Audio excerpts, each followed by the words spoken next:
দিয়েছি আর আপনারা পরিশ্রম করছেন, আপনারা আপনারে ভোট দিছেন, আপনারে ভোট দিয়া আই যে বিজয়ের মালাটা পড়াইছেন, আমরা কোনো অবদান নাই, সমস্ত অবদান আপনারা।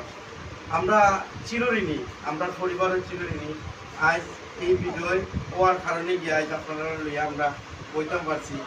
আজ সম্মানিত হইল আমার পরিষদ এখন সম্মানিত সহসভাপতি, এখন তাই সিনিয়র সহসভাপতি আমার মিঠু ভাই গেছে। আমরা আমি বিশেষ করে আসলে এখন সদস্য পদপ্রার্থী, আমি আমার অত বড় কিছু নাই পাইতাম না, কিন্তু মিঠু ভাই যে আমার সহযোগিতা করেন, আমি আপনারা সমস্ত দাবি পালন করতে পারি। আপনার এই যে ওয়ার্ডের যে সুবিধাগুলা গতবার আমার নির্বাচিত করছিল আপনারা, গতবার আমি আমার মন মতো মানুষ বা মন মতো পরিশোধন না পাইতে গিয়ে আপনারা হয়তো অনেক সময় অনেক কিছু দাবি আমি আদায় করতাম পারছি না বা আপনারা খুশি করতাম পারছি না।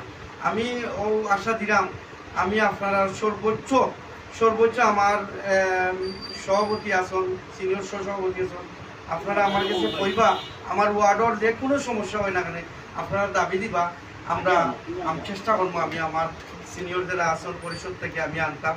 আমি এই আশা ব্যক্ত করি আমার বক্তব্য শেষ করলাম।